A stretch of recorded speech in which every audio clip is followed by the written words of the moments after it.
Hello， 大家晚上好啊，我是小懒。天天讲这个特朗普关税的事情都听腻了吧？我们今天换个话题。你看啊，这一般大半夜的大家都睡了吧？我跟你说啊，有一样东西他可没睡，还在那吭哧吭哧的干活呢。那是啥玩意儿呢？工厂。你是不是觉得啊，这个大半夜的工厂肯定都是黑灯瞎火的，工人们啊都回家睡觉了？错。大错特错哦，因为现在啊，它有一种工厂，它晚上还真就黑灯瞎火的，但是机器可没闲着，那轰隆隆的自己在那造东西呢。这话说啊，这个小米啊，现在可不是光卖手机了，人家还玩起了高科技制造，在这个北京亦庄啊，砸了6个亿呢，建了一个智能工厂。这个工厂啊，那可不是一般的工厂，那叫啥呢？叫黑灯工厂。你就想问啥叫黑灯呢？就是说啊，在这个工厂里头啊，晚上都不用开灯，机器啊就自己就能干活，是不是听着就挺牛气哄哄的？但这黑灯工厂它到底是怎么个干活法呢？你想想啊，以前啊，咱们在这个工厂里看到啊，那都是人山人海啊，这都是工人们啊，在那边忙得热火朝天，对吧？可这个小米的智能工厂里啊，你几乎看不到人啊，看到是什么呢？都是机器人儿。这些机器人啊，可不是傻乎乎的，他们是连着这个网，听着指挥，干起活来那叫一个精准，一个效率。就拿这个造手机来说吧啊，以前好多工人他是一起在这边组装啊，现在好了，全靠这个机器人啊，他们把这个零件抓起来，咔咔咔一装，一部手机就出来了。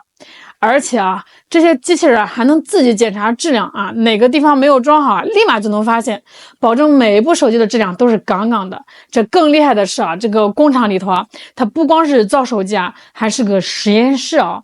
这个小米啊，它把这个最新的技术、最新的材料都拿到这儿来试，那看看能不能用在这个手机上。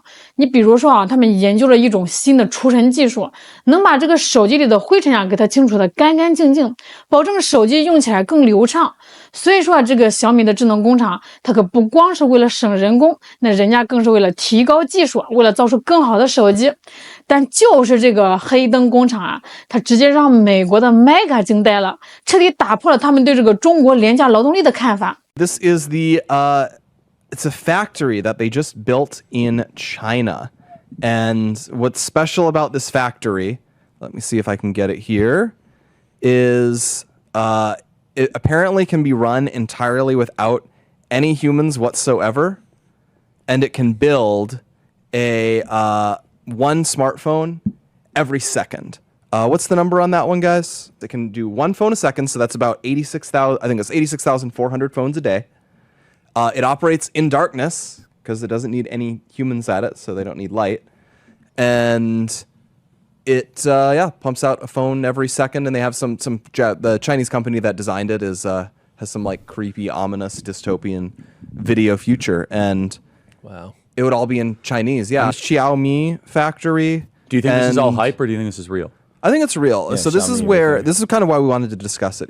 So the thing is you often get the take of China that China succeeds in manufacturing because it's slave labor. You'll come in here. It's sweatshop labor. They just beat us on cost.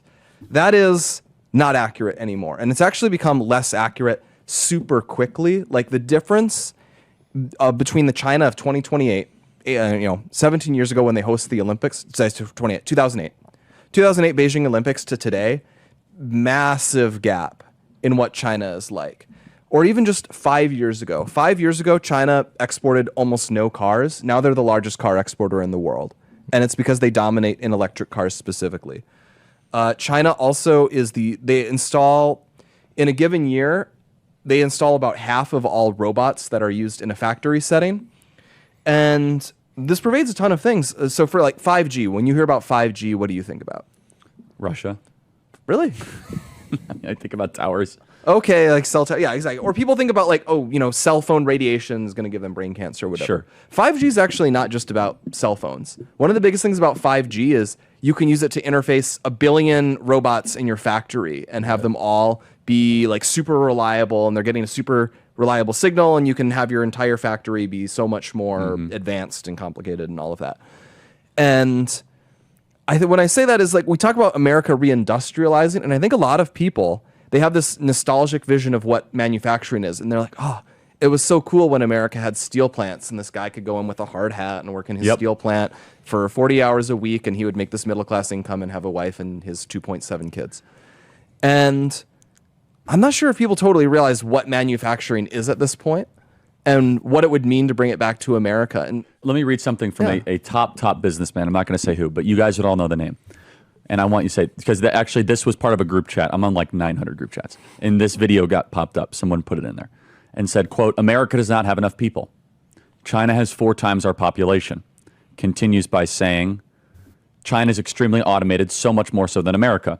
Labor costs are not low in China. What they have are a very large-scale number of hardworking engineers and factory managers. Exactly.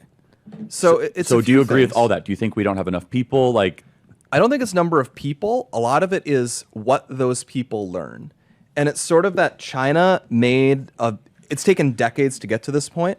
So it's that in China, it's prestigious to run a factory. It's prestigious to be good at the stuff that goes into designing a factory. You could make a good living. You can make a good living, but it is truly prestigious, where they've been doing it for decades at this point. So now what you have is, in China, you'll have millions of people with experience in running a factory. Right. So they know how a factory runs. How do you start it? How do you build a factory?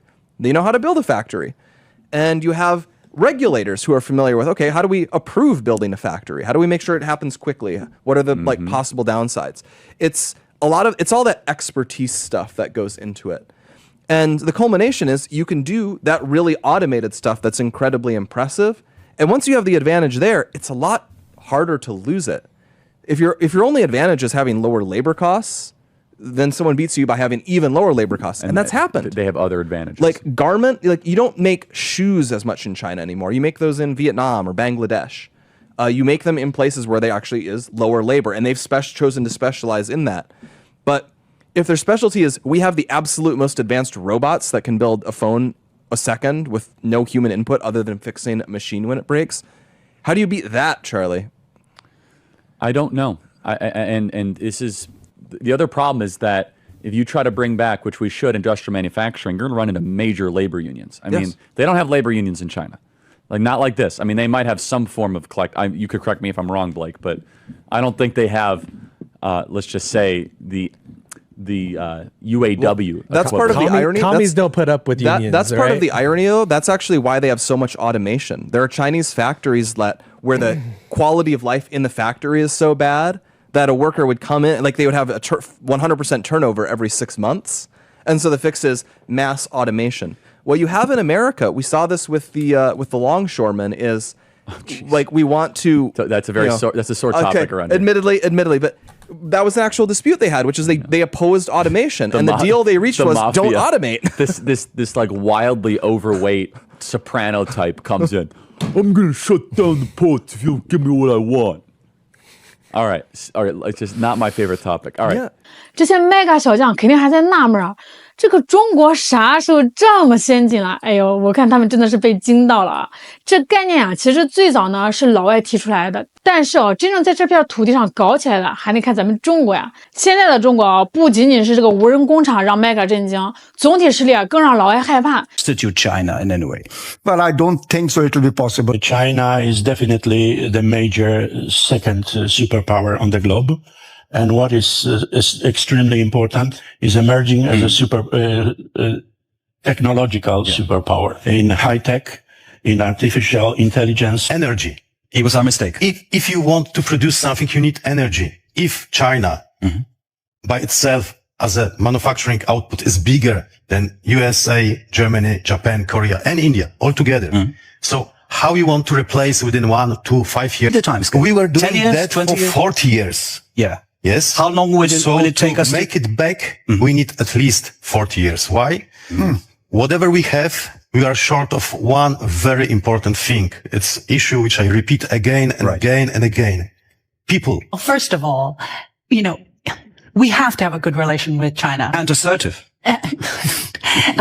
Because the reality is that in new critical technologies, China is now has 75%, is a leader in 75% of those new critical technologies. And the rest are the US, 7 only.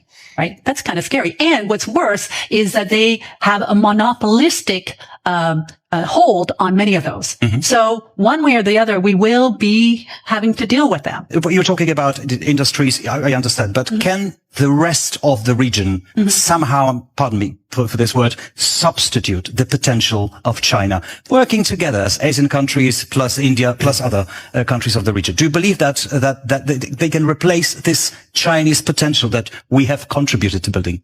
I think it'll be difficult to replace, and largely because of the governing structure of China. When China decides they want to do something, they can flip at a switch, right? The whole country moved, right? Yep. Everybody was looking for ways to accomplish that. The rest of Asia has all the, individual countries with different policies and different structures. So this index, if you take US as 100% as a number one, China surpassed 90%. And for instance, India, South Korea, and Japan combined is smaller than China. First of all, high tech and space, rare earth, artificial intelligence, new generation of computers, and so on and so forth. What we are short of in Europe is a vision. We have no vision. Not business is leading the country like United States, but the country, the state, is leading the business. 当然了，也有人担心啊，你这搞这个什么黑灯工厂，你是不是要让很多人失业啊？那是不是要花很多钱啊？现在这个就业压力这么大啊，你为啥还要大力推广这个黑灯工厂呢？你这不是让更多人失业吗？哎，这个问题啊，咱们也得好好唠唠。你看啊，过去几十年，咱们中国制造业靠啥？那靠的就是人多，人多力量大嘛。但是啊，现在不一样了，人口红利没了，这个劳动力成本也越来越高了。哎，你想啊，就是过去10年，咱们中国制造业的平均工资啊涨了多少？超过150%，这给企业也带来了很大的压力。而且啊，现在这个年轻人啊，他也不愿意进工厂啊，都想去什么互联网公司啦，去什么金融公司啦。哎，这就导致这些企业啊招工难、用工荒的问题也是挺严重的。所以推动这个智能制造也不光是为了减少人工成本，那也是为了提高这个生产速度和这个产品质量嘛。这以前是靠人工容易出错，那现在靠这个自动化设备，那生产更稳定啊。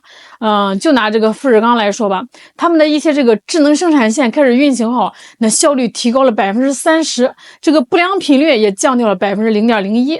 这个比亚迪的新能源电池工厂现在能全天候生产，这产量也是大大的增加了。还有啊，在这个全球制造业竞争越来越激烈的这个背景下，那保持供应链稳定那是非常重要的。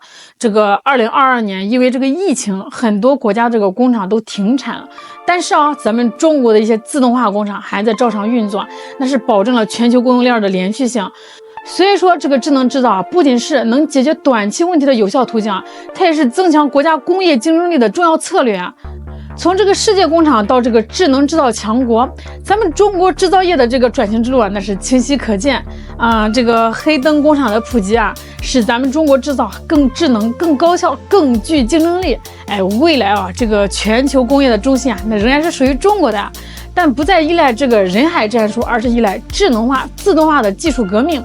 啊，当你再次路过那些寂静的工业园区啊，你看到这个工厂一片漆黑，却依然在高速运转时，哎，你请不要惊讶哦，这就是中国工业的新常态。好了，今天就给大家唠到这儿了，欢迎订阅、点赞、分享哦，我是小懒，我们下期再见，拜拜。